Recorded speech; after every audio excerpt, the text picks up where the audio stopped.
Greetings, OUXers. Welcome back to the UX Level Up podcast. This is episode 12 in the ORCA series, the series where I outline each step of the ORCA process. So we're on 12 of 16, and we give an entire episode dedicated to each step. So this is the third episode in this series that is featuring the one and only Jake Zukovsky, our resident intense product culture expert who has taken ownership of the prioritization round of the ORCA process in our latest version of the Object-Oriented UX Masterclass 3.0. In today's episode, we are digging into the final step of prioritization, attribute prioritization, which sounds really nerdy because it is. And this is where the real complexity and power of super strategic UX really starts to kick in full force. So Jake shares his expertise on 3 big ideas in this episode. 1, how to juggle the different priorities of marketing and SEO and product and personalization teams and actually bring them into alignment. We're going to talk about how to design for user trust, even when the business wants to hide certain things from the users. And number 3, how you as a designer can level up by leading these tricky conversations with empathy and strategy and confidence. So if you are hungry for more of this kind of thinking, we will be launching the self-paced Object-Oriented UX Masterclass 3.0 very soon. We are in a complete refresh now. I am very proud of this latest version of the Masterclass. Y'all, we have made something so high quality, and the feedback from our students viewing it for the first time in cohort 11 is just already so stellar. So if you want to be the first to know when the self-paced OUX Masterclass becomes available, go ahead, hop on the waitlist at OUX.com/SPMC waitlist, or you can go to OUX.com/masterclass just to learn more, and the link to get on the waitlist is there too. Okay, it's going to be back soon. It's coming soon, but let's go ahead and jump into this episode all about attribute prioritization. If you're looking to level up your UX, content, or product design practice to confidently and joyfully tackle complexity, ask the million-dollar questions, and design digital systems that actually work, you are so in the right place. Welcome to the UX Level Up podcast. I'm Sophia Prater, and for over a decade, I've been teaching professionals how to make the most valuable and often invisible parts of UX gloriously visible. We will untangle the structure beneath the surface before jumping into screens, saving time, money, and headaches, and having so much fun doing it. Together, let's UX collaboration, break down silos, and build shared understanding that sets everyone up for success. Let's become the systems thinkers that our teams, and quite honestly, the world, are so desperately craving. Let's level up our practice and redefine what it means to be a UX designer. Let's jump into it. Jake Zukovsky, welcome back to the UX Level Up podcast. This is our 3rd episode in a row with you. We've already learned so much about, oh my gosh, relationship prioritization, CTA prioritization. We are here to talk about attribute prioritization. But in case anybody is just dropping in here and they don't know anything about you, they haven't listened to the last 2 episodes, we will link them down below. We'll probably be referencing them. Can you introduce yourself real quick and let us know what you're all about? I am Jake Zukovsky. I am all about creating what I would call professional occult software. So right now, my company Cosmic Plumbing is creating a professional astrology software package. We are going to move into tarot eventually, and I'm very excited about my ORCA sprint that I'm going to do for tarot. Yes, OUXing tarot. Oh, so fun. So good. Oh, good. And helping out the folks that I would consider to have pretty poor tools, just like from a design perspective, in a pretty complex domain to finally have something that they can use and love. Awesome. So you are a founder of a startup using OOUX through and through to OOUX your business, OOUX your products. Tarot is My on marketing. the horizon. OOUX the marketing. Where were you All of before it. that? So HelloFresh, before that, I was the global vice president of research and design and in Berlin. And then before that, I was the executive creative director of the Berlin studio for Fjord. And I was the executive creative director in Seattle for Fjord. So I am multi-continental man of mystery, man of design mystery. And I am so happy and blessed to have chosen a career that allowed me so much flexibility in the domains that I was designing for and the people I was helping. So I'm glad that I can take all of that knowledge and try my hardest to distill it down so that you can go on my journey as well. I would love that.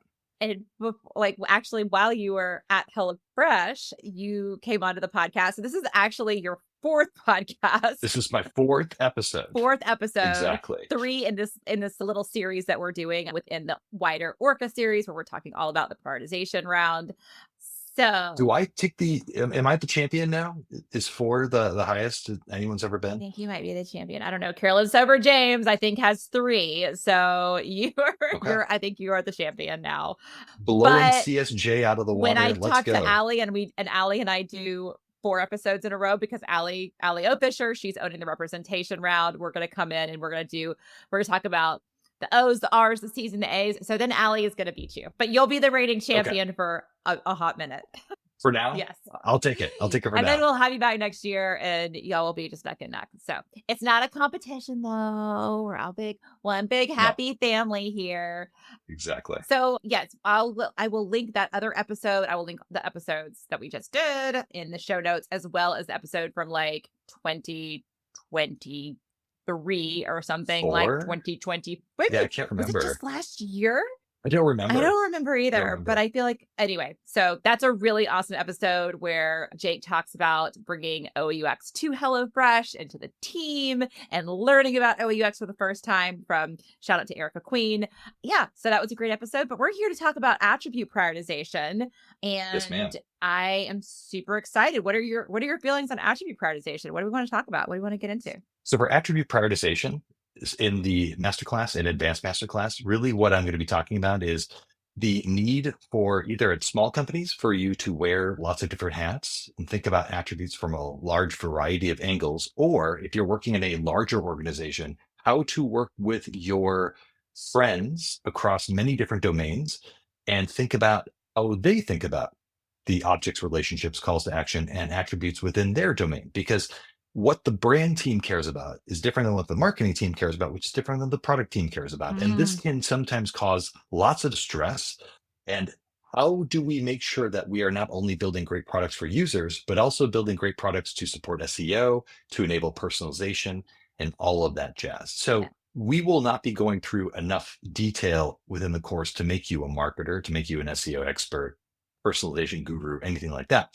But we will bring in these different dimensions so you can facilitate those conversations with a wide variety of folks in these roles in your organization, or if your organization doesn't have them yet, ways in which you can eventually think like this and then work with these people in the future. That sounds so cool. So the way we break down complexity in the ORCA process, we break it down by O's, R's, C's, and A's. So objects, relationships, CTAs, and attributes. And we get down to this like granular level of attributes. That is where like some of the conflicts I think really start coming up. It might not be at the object, like yes. whether this object is in or out. It's like, how do we prioritize these little bits and pieces? Where is like this little bit of marketing copy going, or where is the price going to go, right? Or where is the discount going to go? Pricing. Oh, the pricing. The price? It's attribute, the pricing. Where do we put it? And yes, it's the pricing. It's the trust information. It's the certifications. It's anything that your business wants to throw in front of the user to make them close the deal or close the sale or whatever that is. But making sure that like you understand that, and this will start informing representation. So when you bring Allie O. Fisher in, then she will be very thankful that you have done this work ahead of time. But you have to understand how, just because a user might visually prioritize things X, Y, and Z, that might be different than how a business would want those things to be kind of bundled together. And so this is where things get really tricky between what the user says from a ranking perspective under an object versus how it might be represented, and thinking about that in terms of like, what would a marketer think? What would a personalization expert think? What would a growth team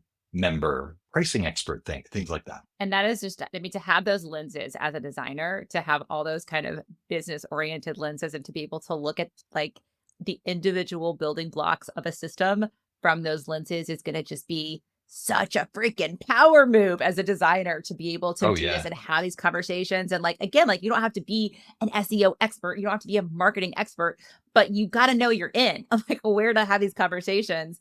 And that's so cool that we're going to get into this in attribute prioritization. So to zoom out actually real quick, because I don't think we said it in this episode because we're just binge recording all of these episodes. This is our third one with Jake. So if it's not abundantly clear, Jake is really taking over the prioritization round in ORCA. So we are working on refreshing, refilming the entire masterclass and the OUX advanced masterclass.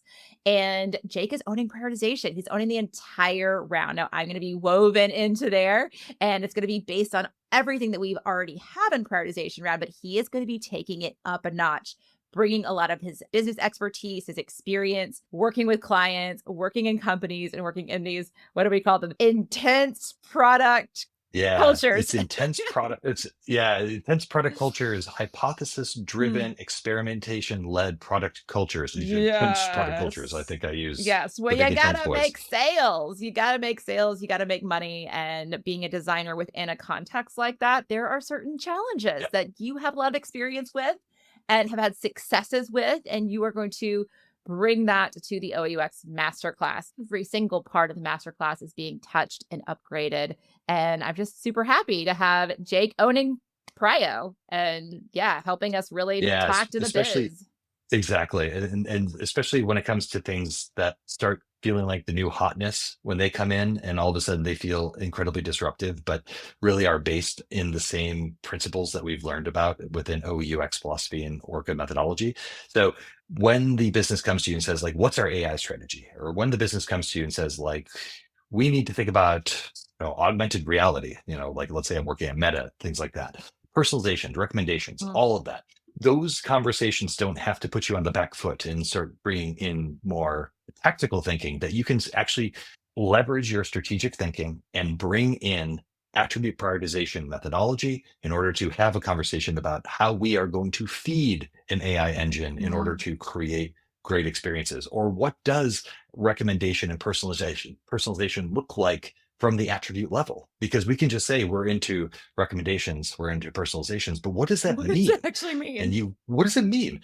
And when Marisa comes into the masterclass and the advanced masterclass, you're going to start seeing how the requirements round and the prioritization round really have a very strong Mhm. interlinking, and they're holding hands together through this process. Yes, Marisa Montaldi. She's owning the requirements round. She is like our UX librarian, our beautiful, nerdy UX librarian who is going to be coming in and just really helping streamline the requirements. And really, like, that is one of the things that I think is so that's going to be just such an up level of the masterclass is we're going to be talking so much more on how these rounds, the rounds of the ORCA process, the discovery round, the requirements round, the prioritization round and the representation round, how they all intersect and like basically getting that clarity in the requirements round so that you can have beautiful prioritization and you really understand your prioritization. Like they are just locked together. So I actually have a story I want to tell and I want to get your reaction to this. Oh, So this is okay. from the Jobs to Be Done playbook. I recently Hmm. interviewed Jim Callback on the podcast. I will link that episode below as well, too, please.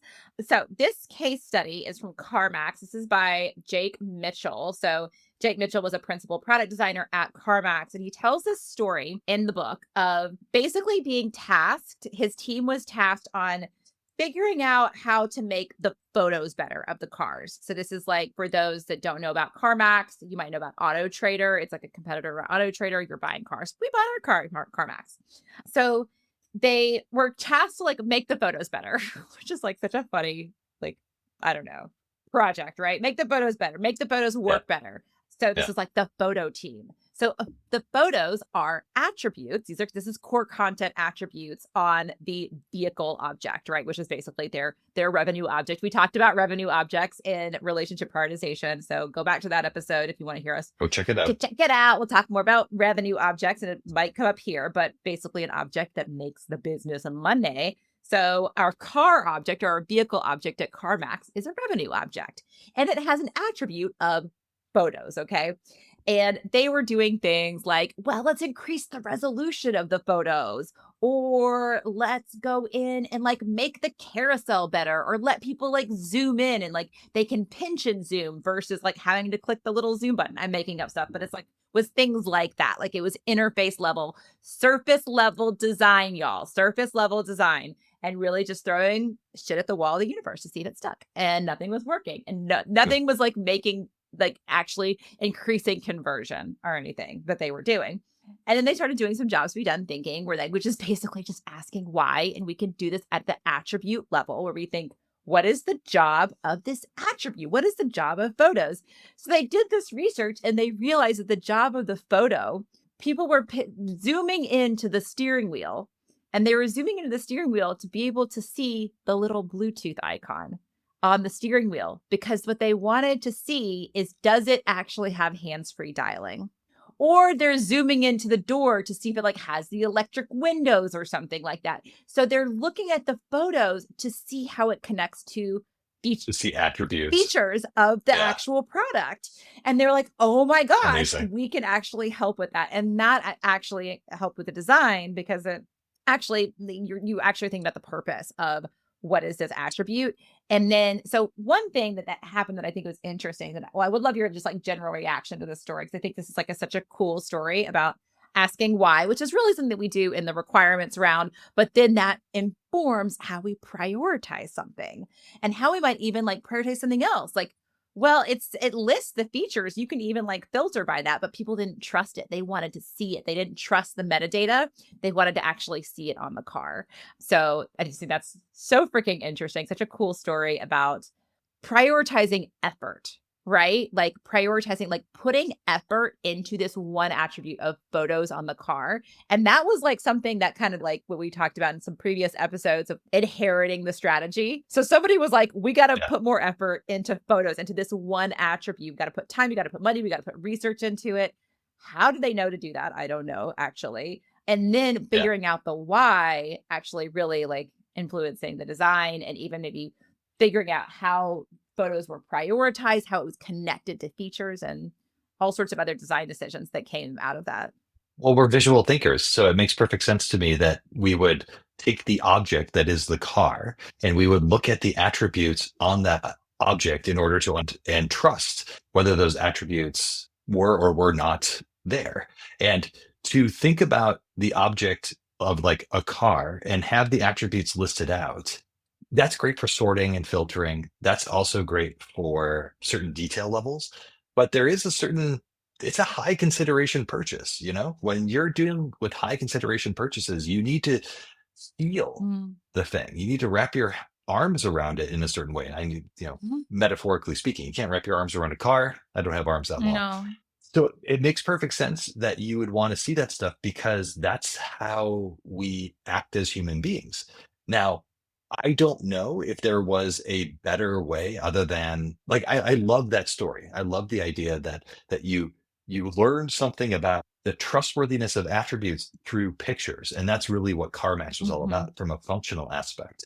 I do wonder if there was a lost opportunity that didn't show up in the jobs to be done around the emotional aspect as well. Visualizing yourself in the car. Is this a car that, if I'm a salesperson, is this something that I would drive up and my clients would be really impressed with me when, if I drove up? Like, what does this convey about me, this car? There are aspects of that I do wonder if they are captured within a job to be done framework. But yeah, I high consideration purchases, it's difficult to convey that level of object permanence, I guess, without having, I don't know, like this is where I guess the promise of things like virtual reality and augmented reality were going to come in that have yet to materialize. This also just makes me think of like, okay, so when it comes to prioritization, to bring this back to that conversation, like thinking about how to prioritize effort, like, okay, this is something that we want to optimize, like this one attribute. How do we optimize this one attribute? Yes. Right.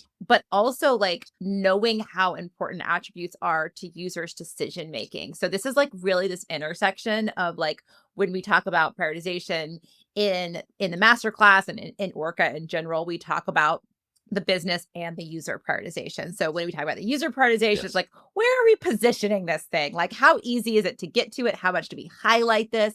And the business prioritization is like, okay, how much does it cost to have this? How much money does it make for us? Like doing all the beautiful cost benefit matrices.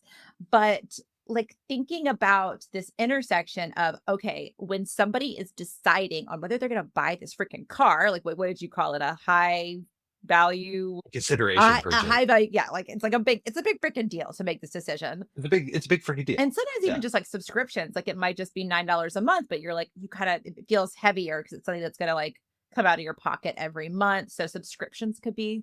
Well, also, there is this optimization that always happens in subscriptions now, which is essentially 2 months free. Mhm. So it's $9 a month or $99 for the year. And all of a sudden now you've turned something that was a low consideration purchase, $9 a Mhm. month, into a high consideration purchase. Like, am I going to use this for a year? Is this something Yeah. that I want to see stuck around in my life? Yeah. And that gets us into like, okay, so when I'm looking at the attributes, which attributes help the user make the decision, right? Or Exactly. like, and then we can maybe even get into some like manipulative patterns of like number remaining, right? We're like putting urgency into it, or Oh, like yeah. Loss number of aversion. people Yes. looking at this car right now. So Correct. like, okay, so like how do we, when we're thinking about prioritization and we're thinking about like, okay, like how much does it help if we're thinking about a revenue object, like a product, or it could be Yeah. so many other things. We talk about revenue objects in the relationship prioritization episode, but if you're thinking about a revenue object and all the attributes on it, and for each attribute, it's like how to weigh it based on like, is this helping make a decision? Is this is this helping conversion? And like the kind of like Yeah. the ethics behind that too. Yeah. And the other problem that you're going to run into is, how do you represent this attribute? Because you can take an attribute and represent it with a text string. So I can say Bluetooth enable and yes, and that's relatively easy from an engineering perspective to do if you have all of that data. Or you can start using visualizations on these things. So Mhm. gas mileage over time, right? So maybe we'll use this. So like gas mileage is 23 city, 30 highway. Okay. But gas mileage over time, my gas mileage might deteriorate over time. And like now all of a sudden I'm showing this as a visualization. Maybe that's the thing. And Mhm. like from an engineering perspective, that's much heavier and much harder. This is something that we're dealing with at Cosmic in my company right now, where I could easily give astrologers a whole big set of attributes just by text Mhm. strings to do. And a lot of software does this today. But instead, if we wanted to create something that was more meaningful and more understandable from a data visualization perspective, then we would have to put in the effort to do that. So that's Yeah. one consideration, right? The engineering aspect of that. And that But back makes to your it more question, expensive to show, right? Like, and to oh yeah. build Yeah. And when it's there's a always more expensive, visualization. right? And it's hard to measure about whether or not that is a good investment of time and money to do. And therefore, usually if things are hard to measure, we don't do them because we say, well, it's hard to measure and therefore we don't have a good measure. So therefore we don't do that. If you want more about that Mhm. phenomenon, listen to our last episode about CTA requirements. And But back to your thing. Yeah, sorry, go I was ahead. just going to say, I'm glad you brought up metadata over time. So shout out to metadata over time. We're going to be talking about that in the advanced masterclass. So check that out. More about metadata over time. So it comes up Yeah. all the time. But when talking about the ethics of which attributes that you surface and how you surface them in a trustworthy way, I think about the primary place where that might exist is like on the pricing page, right? So, Mm, how do you make sure that people understand what they're buying, how long they're buying it for, and what it means to their transformation journey? One of the mm, biggest problems that I've seen in pricing pages today is, especially for tools that require you or that have AI capabilities to them, is all of a sudden now there's a base price of a piece of software, $99 per year for the software. And you get AI credits. And so now all of a sudden there's two things. I'm mm. buying a monthly subscription and I'm buying a credits thing. Yeah. And I understand that the reason what we do that as a business is because we want to make sure that we don't overrun our costs and that these benefits don't start becoming, we don't want them to be nooses around our neck all of Hmm. a sudden. Hmm. Like we can't pay for these benefits anymore. But offloading that complexity onto the user seems like the wrong way to approach business, just from a usability Hmm. perspective Hmm. kind of thing. So for as much as we talk about like how being upfront with people about what they're buying and using the attributes and describing them in a very structured, rigorous way, can also put complexity upon the buyer to understand what the heck you're even talking about. So Right. it's all this very gentle balance that we have to Yeah. talk about here. Yeah, I mean, I'm actually stuck on, like, the gas mileage over time, like, gas mileage going down over time, which is, like, Yeah. one, like, what does that mean, and why does it go What can I down do over about time? it? Why does what can I do about it? And we talked about I mean, contra objects was definitely a thing. We didn't get to talk about that, but we'll talk about that in the advanced masterclass, Advanced advanced masterclass, I masterclass. believe. But we're talking about it all in these episodes too, so that's exciting. Then we talked about contra relationships and contra CTAs. Can we have contra attributes? Like, it gives the You know, user I like gas mileage over time is like it's always gonna go down, right? And like, do we yeah, just not show that? Because we don't want to, like, even though it's good information, and we might want to show like everybody's, yeah, it's transparency, right? You're showing like this is what it is, and like maybe Auto Trader doesn't have that, so it's good to see because Auto Trader doesn't have it and we have it. But it's like, ooh, I'm seeing something bad about the car, and I'm wondering, even from the visualization, if you could show like average gas mileage over time going down, and then that this is like, ooh, this is going to go down over time, but it's going to be like better than average. understood.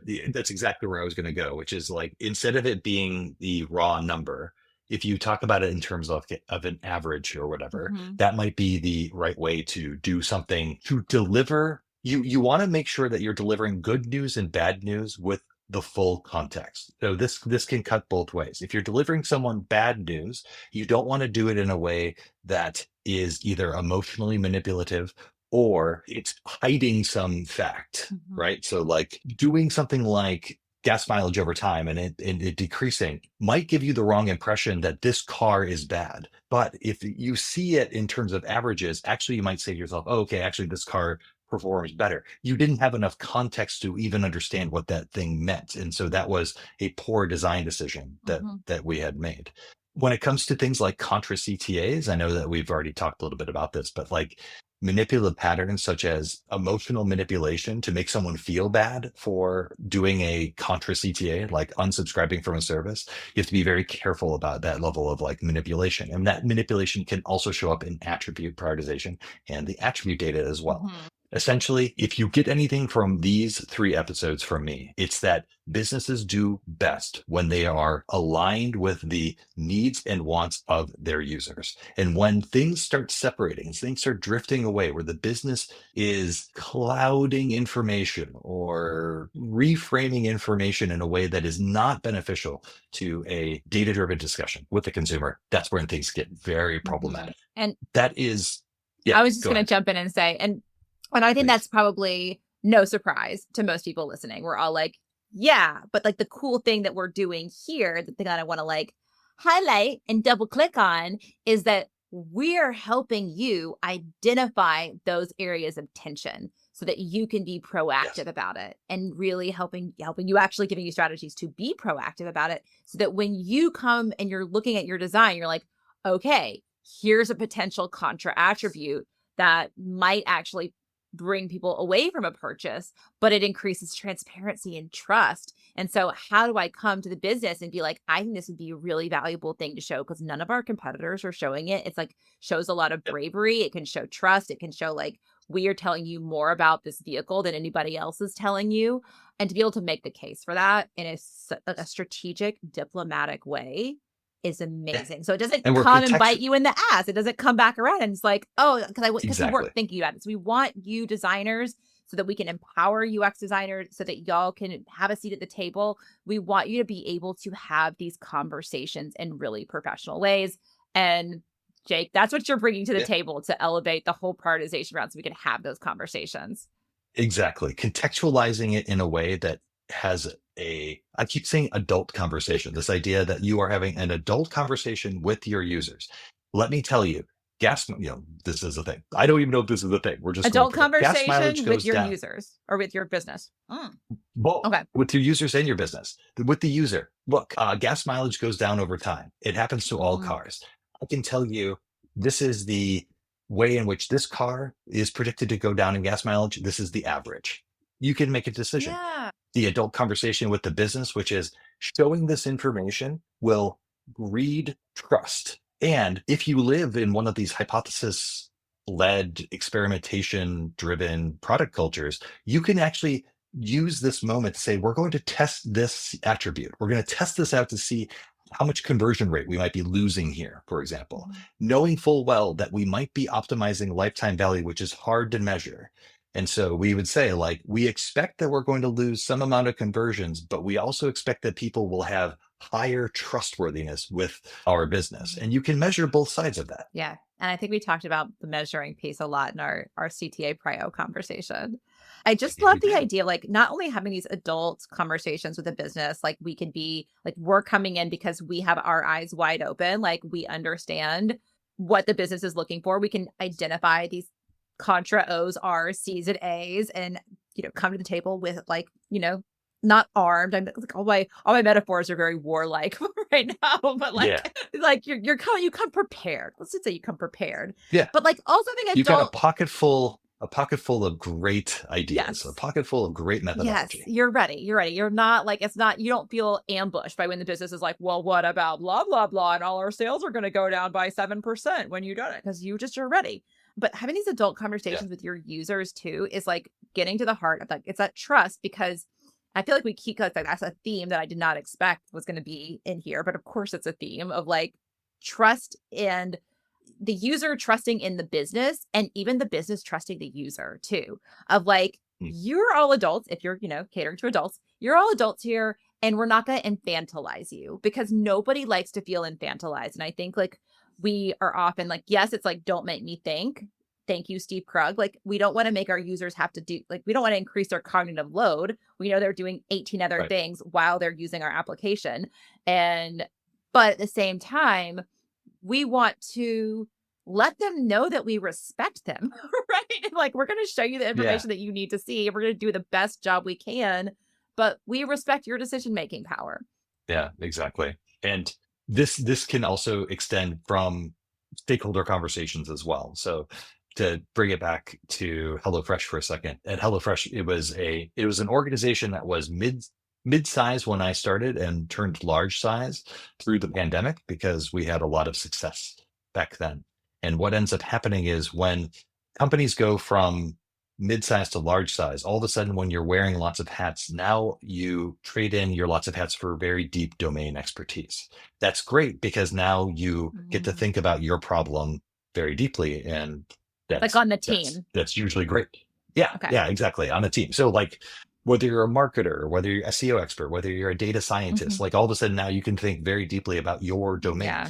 But the problem is that with that deep domain thinking, now you're narrowing of window of like what attributes you care about much stronger. So the marketing team believes that the attributes for this object are this. The data science team believes it's this. The SEO team believes it's this. The product team believes it's this. And now all of a sudden you have competing priorities, usually with people that have competing measures on top of them. And you are facilitating that adult conversation with those disparate groups. So with this 100% focus on expertise, the systemic thinking can sometimes be thrown out the window. The strategic thinking can be left behind for these like domain level tactics. So for example, when I was working at HelloFresh, the data science team's sole job was to make sure that we were getting the data necessary in order to do good personalization. And therefore, there are certain attributes that we need to put in front of people in order for them to react to them, but then also, and then CTAs for them to react to those things. But then also, like, there was a self-generating loop then of like, if you get this data, we can make better personalization decisions. Sometimes this was contrary to the way in which people thought about using HelloFresh, or the way in which the C-suite thought about what HelloFresh needed to look like. And so when you get to these, what I call like these domain narrowing moments, and you get caught into tactics discussion about how we can best help personalization or recommendation, for example. So like as an That can move you away example, from the big picture. like as an example, Yeah, so like the data science team, like they want to know how to recommend meals to people, and they needed to like exactly. show certain attributes, and people needed to like upvote or downvote or take little actions on It actually those. was it was weirder than that. So the way that the team thought about it was it on what attributes are people dwelling, or on what meals are people dwelling. Mm, And so we had a page that was pretty compact, and so therefore you couldn't make a lot of good inferences about what people were attracted to or not attracted to. So what they were asking me to do was essentially make something that was hard to use, but would give them very concrete data so that they can make personalization I just spread recommendations. everything And so out more or something, so like we could see they where straight up like they straight up were like, we should be more like Tinder. So imagine that you get a box and then there is a meal and you swipe left or swipe right. And I was like, I'm not doing this. I'm not doing Tinder for HelloFresh. That's insane. That's not the way people shop for food. Yeah, yeah, okay. Competing. So, like, to bring this all together here, like, what we Yeah. want to help you do, especially in the prioritization round of the OUX Masterclass and the advanced OUX Masterclass, which are all completely getting a refresh and they're going to be coming out this fall. But, like, what we're really trying to do here is to help you be the person who can facilitate these difficult adult conversations between Yep. competing priorities, right? From competing teams. And when you're that person, like even as a individual contributor, mid-level designer, you can be that person to help bring people Absolutely. together. And this is the crux of servant leadership because you're helping everybody else make good decisions and build a better product together. And when you can make Yeah. everybody else look good because you are juggling these competing priorities and you have understanding of these competing priorities, and then you can kind of say, all right, let's come together to prioritize this collaboratively in the collaborative aspect that the ORCA process is. I mean, it was built for collaboration and to bring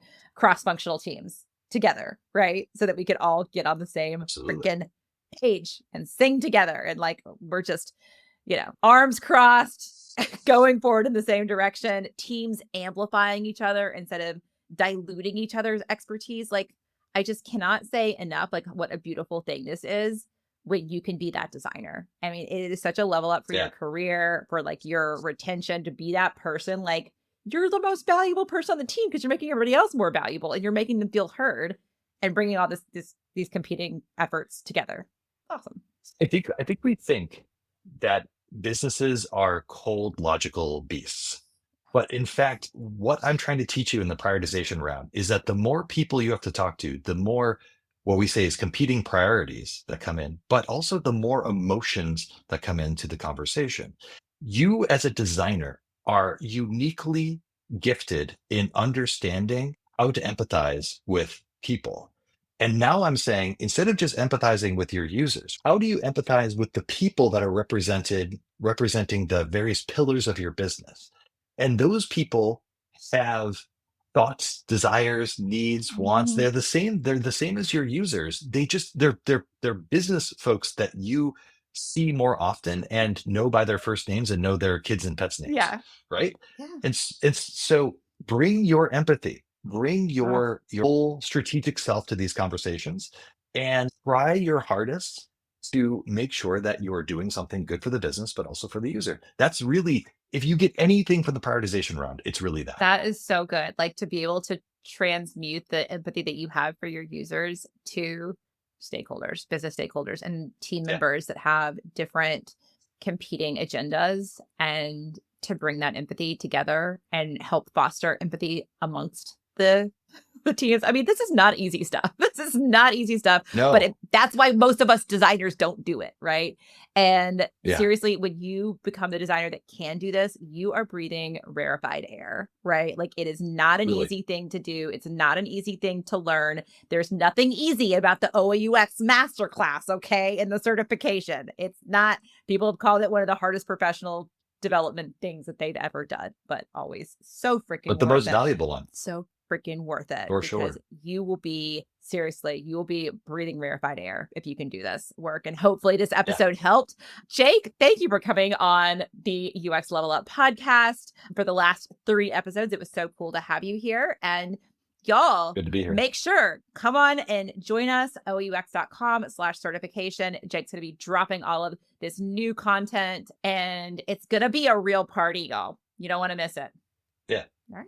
Yeah. If you think that your design journey is going to lead you to VP, Chief Design Officer, I want you to actually be a founder and CEO and use design throughout your entire career. But if you feel like that's where your journey is going, this is your tool set. Yep. I'm telling you. Yep. Track to leadership for sure, no matter where you are in your career. So cheers. Exactly. Happy OUXing, everybody. Happy OUXing. Bye. Bye. Thank you so much for listening to the UX Level Up podcast. If you want to connect with me, Sophia, please follow me on Instagram at SophiaVUX, or you can find me on LinkedIn, Sophia Prater. I'm pretty easy to find there. Our music was brought to you by Ruby Vell, courtesy of Sugaroo Records. Thanks again for listening.